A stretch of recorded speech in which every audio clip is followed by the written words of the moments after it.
आरक्षण के लिए राशन पानी लेकर लंबी लड़ाई लड़ने मुंबई आएंगे मराठा। मनोज जरांगे का दावा, 3 करोड़ लोगों को बुलाया। मराठा आरक्षण के लिए आंदोलन कर रहे आंदोलनकारी नेता मनोज जरांगे पाटिल ने मराठों से अपील की है कि वे मराठा आरक्षण के लिए लंबी लड़ाई के हिसाब से राशन पानी और बोरिया बिस्तर लेकर मुंबई कूच के लिए तैयार रहे। जरांगे पाटिल के करीबी लोगों का दावा है कि मनोज जरांगे पाटिल ने करीब 3 करोड़ मराठा समाज के लोगों को मुंबई बुलाने का लक्ष्य निर्धारित किया है। मनोज जरांगे पाटिल 20 जनवरी को सुबह 9 बजे अपने गांव जालना जिले के आंतरवाली सराटी से पैदल ही मुंबई के लिए कूच करने वाले हैं। वे अहमदनगर पुणे से होते हुए 26 जनवरी तक मुंबई पहुंचने वाले हैं। जरांगे पाटिल की ओर से दी गई जानकारी में उनका पैदल कूच जालना, शाहगढ़, गेवराई, बीड़, अहमदनगर, शिरूर, शिक्रापुर, राजड़ा गांव, खराड़ी, शिवाजी नगर, पुणे, लोनावला, पनवेल, वाशी होते हुए चैम्बूर से मुंबई में प्रवेश करेगा। इसके बाद आजाद मैदान में वे आमरण अनशन शुरू करेंगे। मुंबई कूच करने वालों के अलग अलग दल बनाए जा रहे हैं। हर दल में 2 समन्वयक होंगे। हर दल को अपने राशन पानी और बोरिया बिस्तर की व्यवस्था खुद करनी होगी। पैदल कूच के रास्ते में जो गांव पड़ेंगे वहां के लोग उनकी अपनी सामर्थ्य के हिसाब से मदद करेंगे। पाटिल ने लोगों को अपने साथ आधा क्विंटल ज्वार, बाजरा, गेहूं, चावल के अलावा टॉर्च, मोबाइल चार्जर, कपड़े, साबुन, दूध, पाउडर, बर्तन साथ लेकर चलने को कहा है। साथ ही नशे से दूर रहने और सुरक्षा की दृष्टि से हमेशा सतर्क रहने की हिदायत दी है। टीम ने लिया आजाद मैदान का जायजा।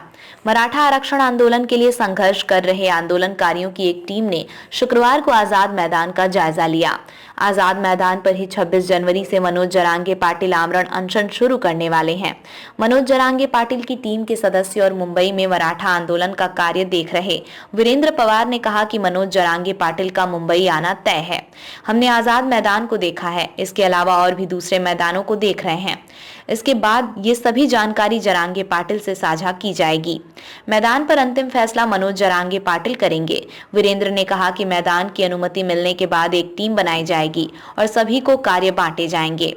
फडणवीस को दी चेतावनी। जरांगे पाटिल ने चेतावनी दी है कि अगर उनके वाहनों को मुंबई में आने से रोका गया तो वो और उनके समर्थक राज्य के गृह मंत्री और उप मुख्यमंत्री देवेंद्र फडणवीस के नागपुर और मुंबई स्थित घरों के बाहर प्रदर्शन करेंगे।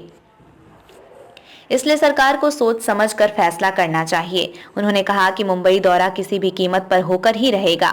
पाटिल ने कहा कि मुंबई में 3 करोड़ से अधिक मराठा आंदोलन करने के लिए आएंगे। उन्होंने फडणवीस को चेतावनी देते हुए कहा कि अगर हमें मुंबई आने से रोका गया तो हम लोकतांत्रिक तरीके से आंदोलन करेंगे और आंदोलनकारियों को जहां जगह मिलेगी वे वहीं धरने पर बैठ जाएंगे। मुंबई आने की जरूरत नहीं पड़ेगी। राज्य सरकार के 2 मंत्रियों गिरीश महाजन और अजित गुट के हसन मुश्रिफ ने दावा किया है कि जरांगे पाटिल को मुंबई आने की जरूरत ही नहीं पड़ेगी। उससे पहले ही राज्य सरकार मराठा आरक्षण को लेकर कोई रास्ता निकाल लेगी। ओबीसी समाज भी आंदोलन की तैयारी में। मराठा समाज के आंदोलन के बाद अब ओबीसी समाज भी अपना आंदोलन तेज करने की तैयारी कर रहा है। ओबीसी नेता और पूर्व विधायक प्रकाश शेंडगे ने कहा कि हमने मुंबई पुलिस से आजाद मैदान में 20 जनवरी से विरोध प्रदर्शन की इजाजत मांगी है। शेंडगे ने कहा कि जब तक राज्य सरकार ओबीसी समाज की मांगे पूरी नहीं कर देती तब तक उनका आंदोलन चलता रहेगा। उन्होंने कहा कि राज्य सरकार हमें लगातार आश्वासन दे रही है कि ओबीसी के हिस्से से किसी को आरक्षण नहीं दिया जाएगा, लेकिन कुड़बी समाज के लोगों को प्रमाण पत्र देने का काम अब भी जारी है।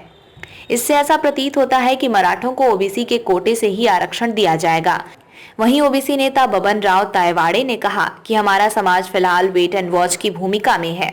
हमें सरकार पर भरोसा है, लेकिन अगर सरकार ने ओबीसी कोटे से मराठों को आरक्षण देने की कोशिश की तो ओबीसी समाज चुप नहीं बैठेगा।